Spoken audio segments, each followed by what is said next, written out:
Some of you, you are taking too much time trying to convince people to love you that do not matter. Some of you are taking way too much time tolerating and trying to get people engaged that don't matter, that don't care, that are never ever going to help you get into your destiny. I felt like saying to you this week, if somebody can walk away from your life, let them walk away. You shouldn't have to convince anybody to love you. If they can walk, let them go. If they leave you, it means they're not attached to your future. When people can walk away from you, let them walk. I don't want you to try to talk another person into staying with you, loving you, calling you, caring about you, coming to see you, staying attached to you. I mean, hang up the phone. When people can walk away from you, let them walk. I don't care how wonderful they are. I don't care how attracted you are to them. I don't care what they did for you 20 years ago. I don't care what the situation is. When people can walk away from you, let them walk. Because your destiny is not tied to the person who left. Your destiny is never tied to anybody that left. The Bible said that they came out from us, that it might be made manifest that they were not of us. For had they been of us, no doubt they would have continued with us. People leave you because they're not joined to you. And if they're not joined to you, you get super glue and you can't make them stay. Let them go.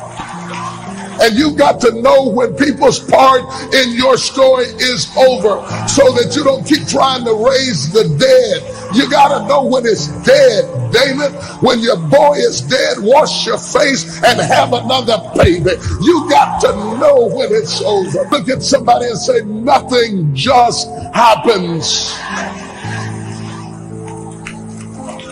If they walked away, it's no accident. If they left here, it's no accident. If you tried to make it work and it wouldn't work, it's no accident. Accept it as the will of God. Clap your hands, wash your face, do your dance, and keep going. Oh, baby, don't make me preach it. Let me tell you something. I got the gift of goodbye. I got the gift of goodbye. It's a 10th spiritual gift. I believe in goodbye. It's not that I'm hateful. It's that I'm faithful. And I know whatever God needs for me to have, he'll give it to me. And if it takes too much sweat, I don't need it. Stop begging people to stay. Let them go. What if I told you that some of the rejection you have been facing in your life, it's because people are jealous of what's on your life? What if I told you that the rejection is simply an indication that you got favor on your life? God is getting ready to do something in your life. You just got to understand there's more to know. Come on, somebody. There's more to know. You got to make sure that when rejection hits you, you don't let it get in you. Because there's no escaping rejection. There's no escaping hearing the word no. If you're going to actually live your life to do something bigger than yourself, you should get used to hearing no, but you shouldn't let no stop you. It can hit you, but don't let it get in you. I began to realize at the end of the day, as long as there's breath in my lungs, there's hope in our hearts, and giving up's not an option. You and I and we, no matter what your unique situation, your storm, your struggle, your trauma, your abuse, your wounds, your scars, no matter what they are, and I know we've all got them on some way, somehow, some level, whatever they are, I promise you this, you are not a product of your past, you are not a product of your environment or your current unique situation, but you are always a product of how do we navigate through our storm. But you know what I also had to realize? I was allowing things that I couldn't control to control me. You see, growing up, I blamed everything on my dad. I blamed everything on him. He was the reason that I skipped school. He was the reason for my attitude. He was the reason that I went to drugs. He was the reason for my suicidal thoughts. He was the reason for every destructive behavior. Like, I blamed everything on him being ripped out of my life. But you know what I had walked into this trap. I was allowing things that I couldn't control. Those situations that you didn't sign up for, you didn't want to have to deal with. It knocked, it came in front of you, and I allowed that thing that I had no say over, I allowed that to control me for so long. I was allowing things that I couldn't control to control me.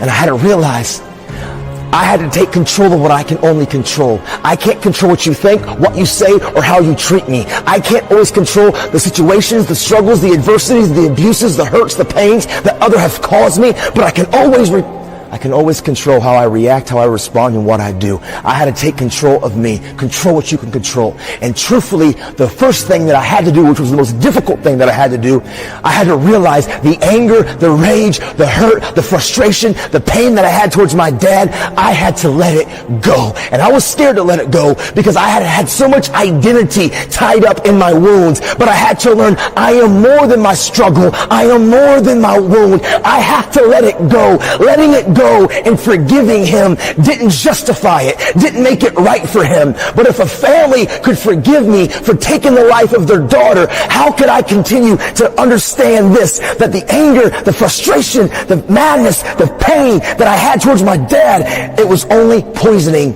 me. And I had to let some things go.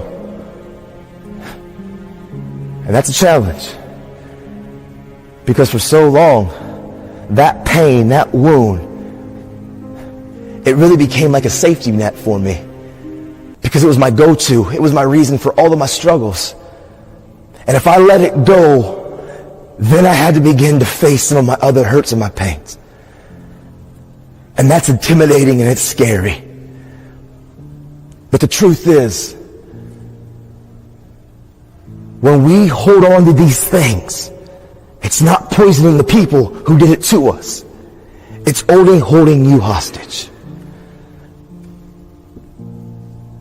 And so, I let it go. It didn't justify it. It doesn't make it okay. It doesn't mean that me and my dad became best of buddies. But it allowed me to begin to continue to pursue purpose. And we all got a purpose. Every one of you in this room, you were born to leave your fingerprints on history. Every one of you in this room were born to not just exist, but to experience life. But until you let go of some of the things that you've allowed to define you for so long, you know why?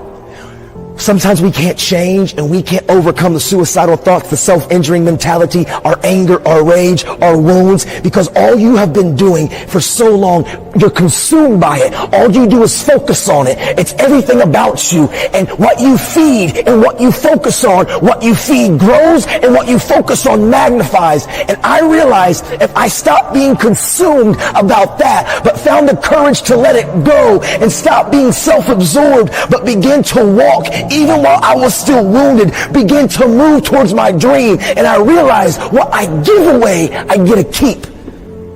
And I started looking to my friends, my peers, my community of other people with storms and struggles. And I began to recognize what gave me real worth, real passion. What helped me really overcome is this: giving what you give away, you get to keep. When I started having empathy towards my friends, being of somebody that would listen, getting involved in other people's situations and helping them. Why does that help me? Because it took my eyes off my struggle and it put my eyes on beginning to help others. And when I helped others, it gave me real self-worth, real self-value.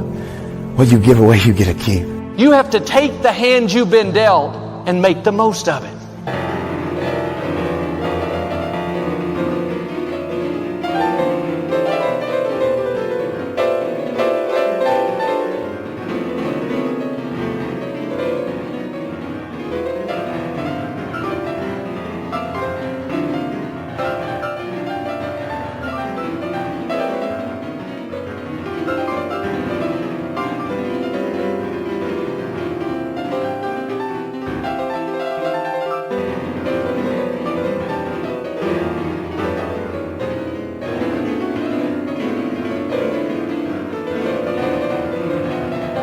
Nothing that's happened to you has stopped your destiny.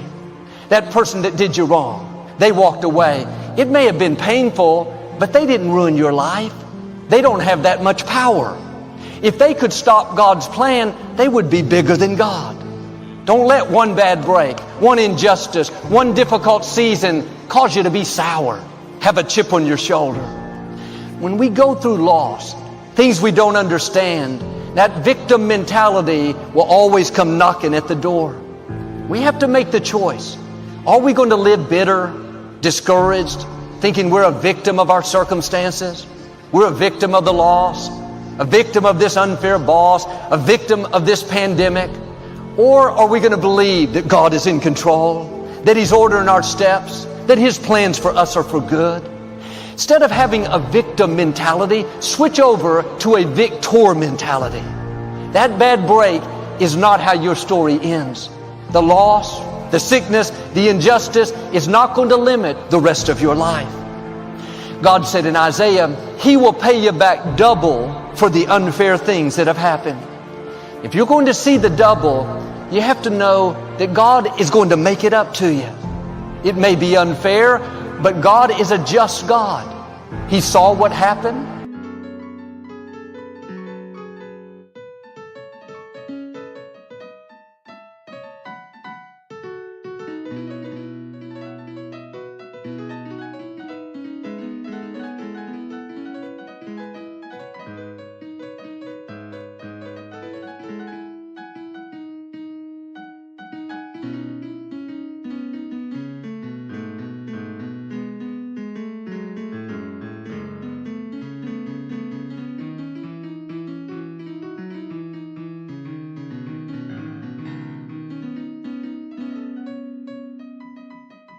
He knows who hurt you, what you lost, what you're struggling with.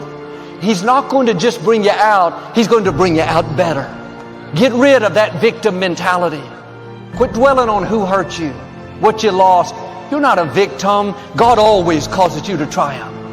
That bad break wasn't fair. You didn't like it, but what you can't see is it set you up for double. That boss that overlooked you, you didn't get the credit. You could feel like a victim. No, get ready. God's going to make it up to you. That set you up for promotion, increase, favor that you wouldn't have seen if that had not have happened. And here's the key. Nobody can make you be a victim. They can do things that are not fair. You can go through things you don't like, you don't understand, but none of that can force you to have a victim mentality. You have to give permission to become a victim. You have to make that choice. I'm at a disadvantage. This bad break has stopped my future. I'm asking you to not give permission. Are you going to get upset? Start thinking about how you're going to pay them back? Or are you going to kiss it goodbye and keep running your race, enjoying your life? Those adversaries are getting you prepared for your destiny. Where you're going, there will be opposition.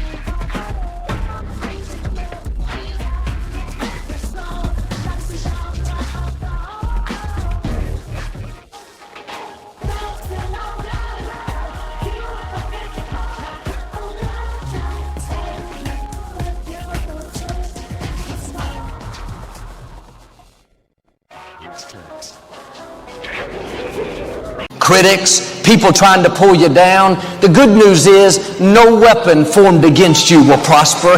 They cannot stop you. The forces that are for you are greater than the forces that are against you. Stay on the high road and stay focused on what God has put in your heart. You don't have time to get distracted by all the negative chatter. What people think about you is none of your business. What they're saying shouldn't concern you. There'll always be somebody that doesn't like you. Kiss it goodbye and keep moving forward. Now, there may be some relationships you need to kiss goodbye. And I'm not talking about your husband or your wife. Somebody just thought they got their word for 2019. Your time is too valuable to spend it with peace stealers, people that try to get you all riled up, or with dream killers, people that tell you what you can't become, or with compromisers, people that cause you to give in to temptation. Joel, I've had this friend a long time. If I don't hang out with them, they may get upset. What you're unwilling to walk away from is where you'll get stuck. If you don't kiss the wrong people goodbye, you'll never meet the right people. And if someone is not adding value to your life, making you better, pushing you towards your